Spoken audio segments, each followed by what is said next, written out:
Okay everybody, this is mooneydashcam. Today we're going to be talking about Stadium Scrap, an undercover operation that was set up in Willets Point, Queens.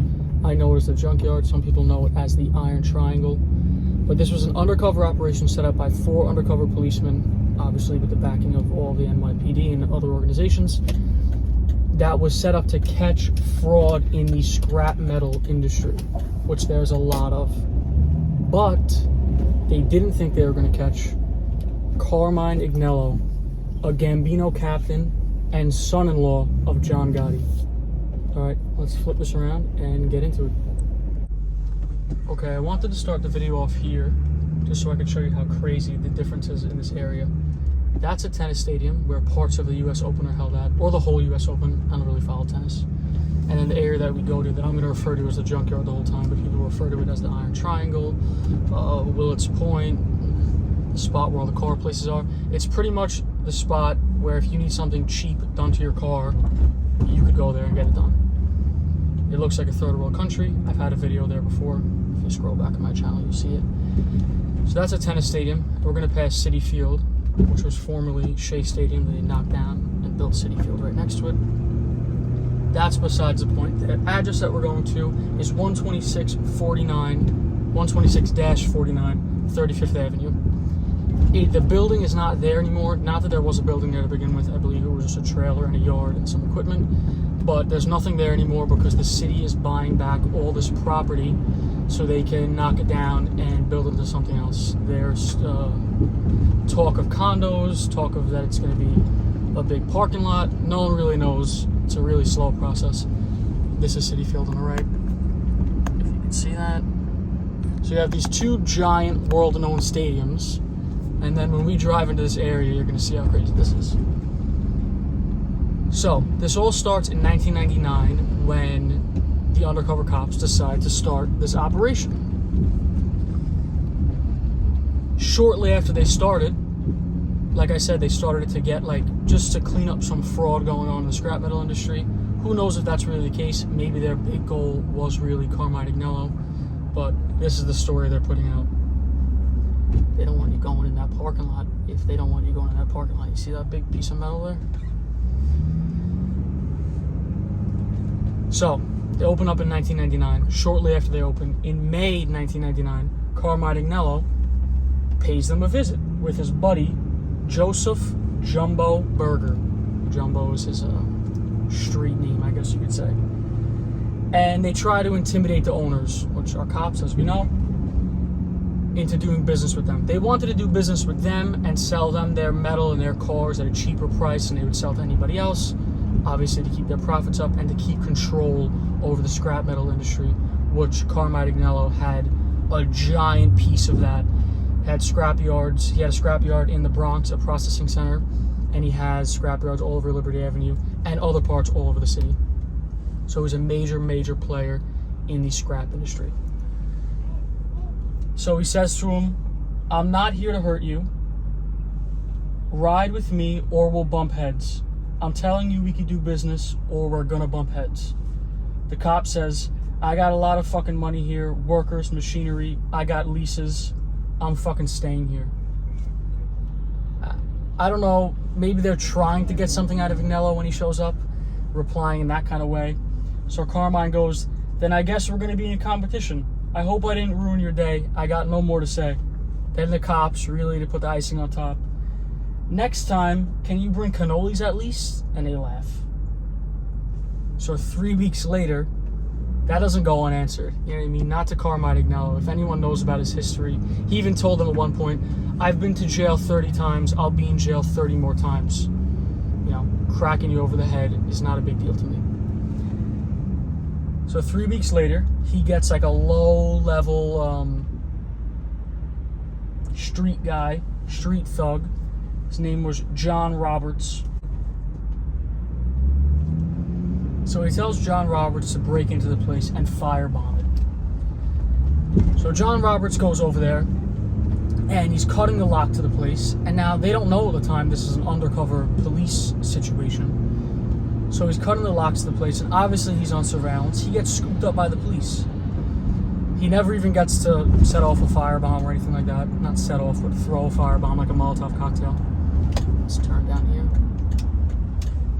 Never gets a chance to do that. And the police threaten him with, obviously, jail time. But they say, hey, if you flip on Agnello and wear a wire, you don't have to go to jail. So this low-level dude goes, sure. Goes back to Agnello, says he was unsuccessful. Agnello then sends him back with specific instructions.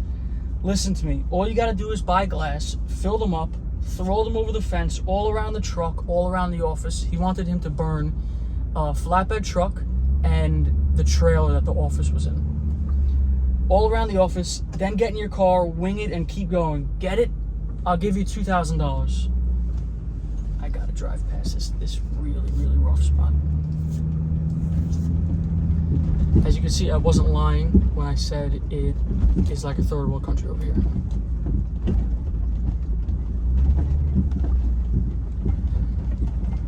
I'm gonna flip the camera on myself in a little bit so you can see what I don't know if it reads how bumpy it is on this angle, but you'll see me bouncing around the truck.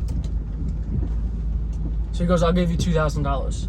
So then he goes back on June 17th, 1999. Now, we can't really firebomb the place. The police, it's a police-owned situation. It's their, like, surveillance. So he sets a fire with the police's supervision, and he burns the flatbed truck. But not the trailer that Agnello wanted. So he goes back to Agnello, and he tells him, now, this is all being done on wiretap. So this is all strategically done, so Agnello gives out more information. So he sends him back a third time on June 29th. And he sets another fire, and he burns something else, and another supervised fire, and then reports back and says the job is done. We're right around the corner from the address. So then after the second fire was started, the police go, okay, we'll work with him now. I guess they wanted to get more involved. So they were selling their metal to a place in Maspeth for $2.65 per 100 pounds. This place in Maspeth. Then they start selling to Carmine Agnello for $2.10 per 100 pounds. It's a big difference. You can understand why he wanted this kind of business. The place was in the Bronx, so they had to pay for tolls and stuff. That was one of the reasons, one of their excuses why they didn't want to do it in the first place. Because tolls would eat up some of their profits. The place was called New York Shredding Corporation, 1340 East Bay Avenue in the Bronx. Okay, just to the left here is where Stadium Scrap was supposed to be. You see this? You see how crazy this scene is right here? I mean, you can't set up a movie set that looks like this. Right here. Now, I might be in someone's workshop, literally. This might be where someone pulls up a car and gets some work done. Let's see what I can do here. Okay, so this right here is the address where Stadium Scrap was. I want to get into here. That doesn't seem like a fun fence to climb.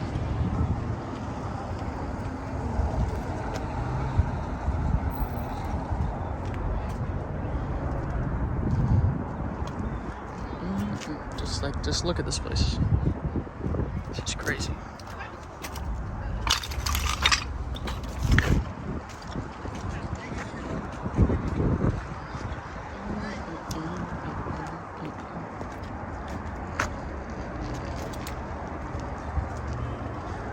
Look, we have a bridge to go over the water. So nice. How nice of these people. Bunch of mopeds. Let's see if there's a little way in over there. Oh, can't cross. Okay, we're going back to our bridge. This is turning into a real adventure over here.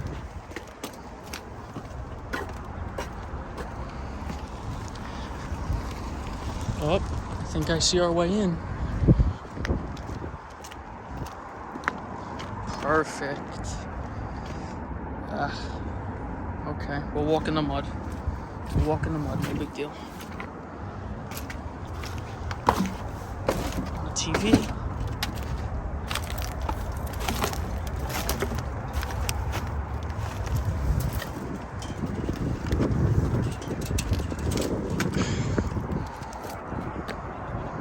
This is where Stadium Scrap is.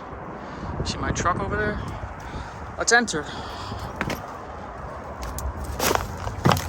So the city bought all this property up, and it's just sitting here until they do something with it. Let's walk around a little bit. I did lock my truck. I did take the keys out of it for everyone that's usually concerned.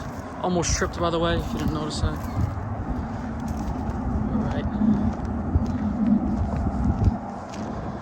So, continuing on with this story, let me open up my notebook because I do carry my notebook. No, not always.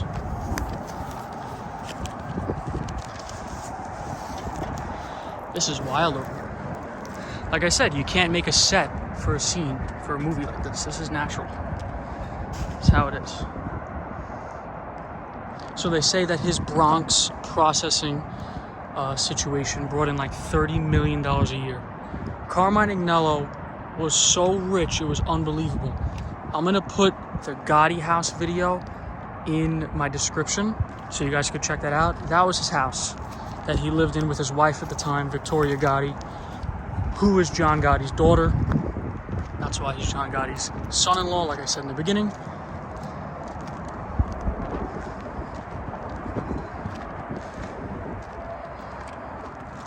This probably wasn't all Stadium Scrap, but maybe at least past those big blocks were. Now, police think that all his car and scrap operations brought in like $500 million, or were worth $500 million. I don't know about that. Police sometimes exaggerate numbers. But January 25th, 2000, Agnello and 3 others were arrested for enterprise corruption under the state's Organized Crime Control Act, restraint of trade, coercion, conspiracy, grand larceny, and of course arson. Let's go in the structure and hope it doesn't collapse on us. The 3 other guys that were arrested along with them were Steven Scala, Joseph Berger, Mark Lamonaco.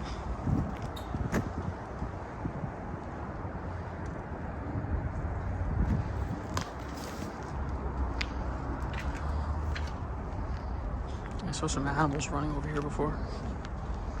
Now this is just the back to another place that's probably not used anymore either. Oh God, what's back here? Nothing important. Carmine got $10 million bond. Steven Scala got $100,000. Joseph Berger got $1 million bond. Mark Lamonaco, didn't find any information on him. They're all expected to get 15 to 87 months for the situation. Carmine ended up getting 9 years. During this time, his wife left him. Victoria Gotti left him. He wasn't able to put up his house or any of the businesses for his bond. So he did the 9 years. I actually do think he might have posted bond, but either way.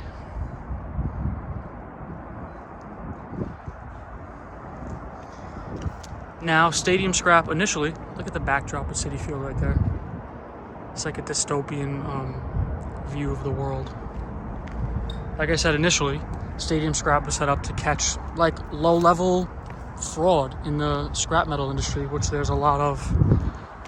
There, that's the mall. Those are the condos and apartments top of the mall.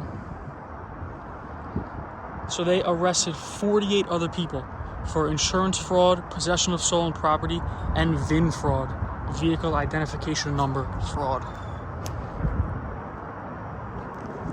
Let's hop back out of here and get back in the truck. And I'll show you guys a little bit of me driving more through the junkyard, since this is a cool looking spot.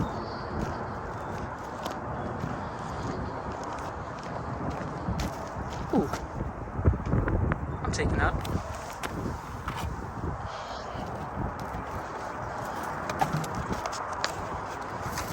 I don't think anyone's using it anyway.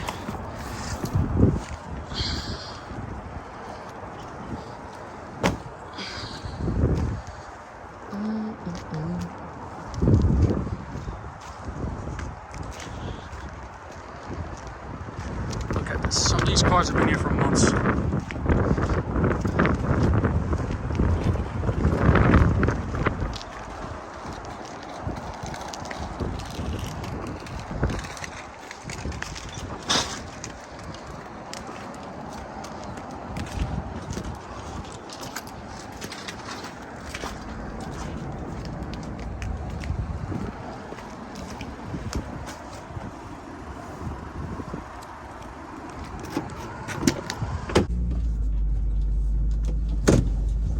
I'm gonna time lapse some driving through here just to show you guys what this place looks like I said.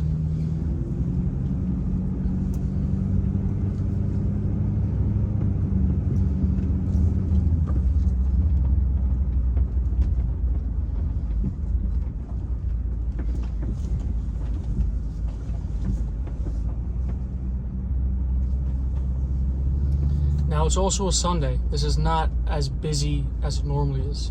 It's normally hard to even drive in here. There's traffic, there's cars in the middle of the road, there's a forklift going by, there's a tractor trailer coming through. So you're seeing a calm day in the junkyard. It's a Sunday. There's people trying to flag you down normally. All these shops on the left that are closed are normally open. You see that yellow house back there? I don't know if the man still lives there, but there was one resident that still lived in the junkyard, and he lived there. And upstairs, that's a deli. I don't think the deli's still open. It floods really bad over there after rain. It's like a foot of water.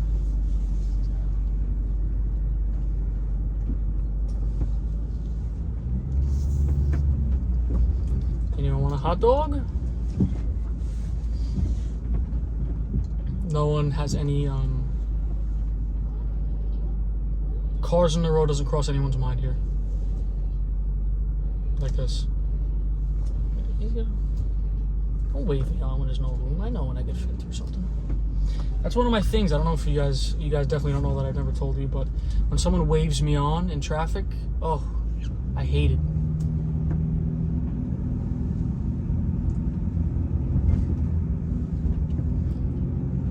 I'm gonna say it's normally 50% or more busier here.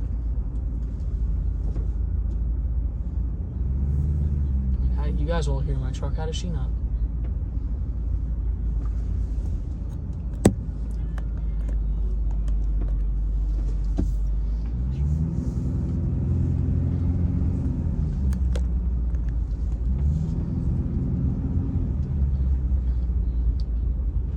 That's some setup right there.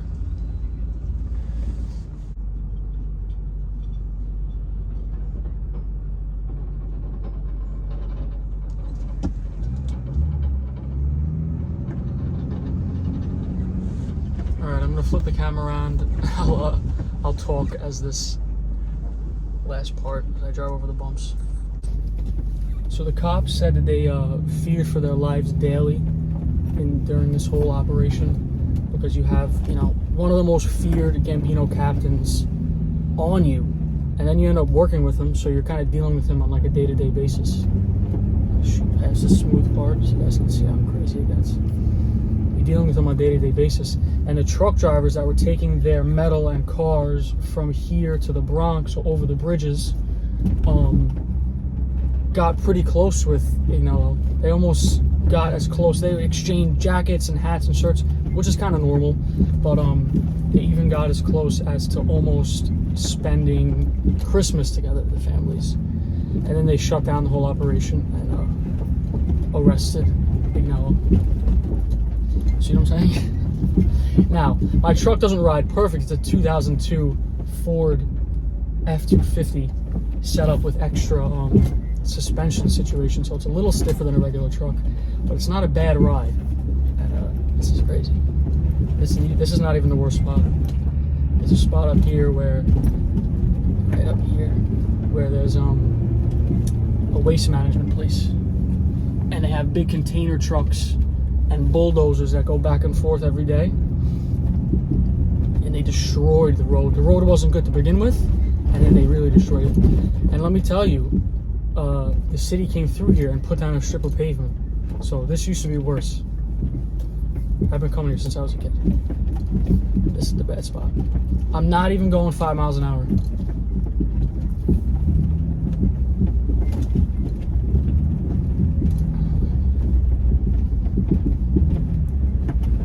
Can you imagine what it would feel like if you came through here like, you know, a brisk 15? You'd have to pull into one of these shops to get your stuff fixed. Okay, that is pretty much everything I have to tell you about this insane story of a firebombing on an undercover police operation by a Gambino captain who happens to be John Gotti's son-in-law. Who brings this kind of stuff? See you guys in the next one.